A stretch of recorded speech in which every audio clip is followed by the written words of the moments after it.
ناحیەی بیارەیە و نزیکەی 600 خانووی تێدا دروست کراوە کەچی تەنها 19 خانووی تاپۆی هەیە. لە پێش بە ناحێبوونیشی لە ساڵی 1956ەوە بڕیاری تاپۆکردنی نزیکەی 160 خانووی بۆ دەرچووە کە ئەو کات تەنها گوندێک بوو. 49 ساڵیشە بووە بەناحێ و هێشتا بڕیاری تاپۆکردنەکەی نەچوەتە بواری جێبەجێکردنەوە.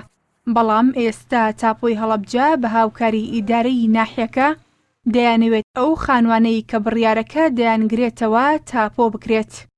ئێمە ئەم ساڵ لە مانگیەکەوە دەستمان پێکرد توانیمان بەم 11 مانگە تەحری تەمهیدەکە ئامادە بکەین، ئەویش بە نەخشەکێشان بۆ خانوەکان، ژمارە پێدانیان، بەیانی وەزارەتی دادی بۆ دەرچوو، بەیانی تاپۆی عامەی بۆ دەرچوو. ئەمانە لە هەمووی لە وەقایعی هەرێمی کوردستانە بڵاو کرایەوە.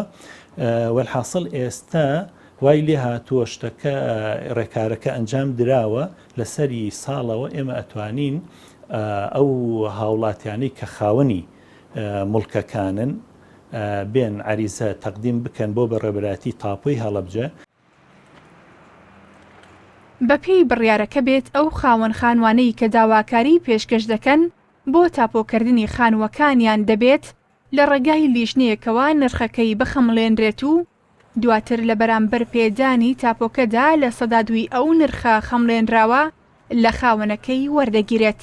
بەڵام لە ئێستادا بەشەیەک لە هاوڵاتیانی ئەم ناحیەیانی گرانن لەوەی ئیش و کارەکانیان لێرە بۆ ڕایی ناکرێت بەهۆی داخستنی فەرمانگەی تاپۆی ناحیەکەیان. ئەگەر سەرنج بن ئەمڕۆ خەڵکی وەکو بڵێ پارەی چایەکی پێ نییە، بەڵام بۆ داری تاپۆکە کارێکی بێ ناعیلاج کرێیەکی زۆر وەکو بڵێ کاتکوشتن ئەبێ کاتی خۆی بگژێ، مەسەڵەن ئەبێتە فشارێک بۆ خۆی بۆ خانەوادەکەشی و لەلەوەچێ بۆسم بۆ هەڵەبجە بۆ سوورەقەی دێ مەسەڵەن بۆ ئیمزایەک بۆ شتێکی لەو بابەتە.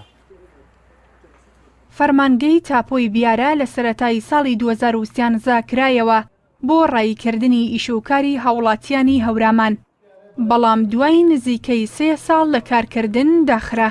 گرنگی ئەم فەرمانگەی بڵێ فەرمانگەیەکی گرنگە، چونکە ناکرێت فەرمانگەی تاپۆی بیارە یان تێبینەرایەتی بیارە نەبێنێت لەبەرەوەی ڕوبەرێکی زۆر زەویمان هەیە، مەشاکلی خەڵکمان هەیە، ئەوە بەڕاستی فەرمانگەکە لە سوناحی بیارە هەبێ زۆر باشترەوە گلەوی بچن بۆ شوێنێکیکە. جگا لە ناحیەی بیارە کە کێشەی تاپۆنەکردنی خانوەکانی هەیە، لە هەریەکە لە ناحیەکانی سیروان و خورماڵ و بەمۆ بەناوەندی پارێزگای هەڵەبجەشەوە گرفتارن بەهۆی نەبوونی تاپۆی مڵکەکانیان. زارکەریم، NRT، ناحیەی بیارە.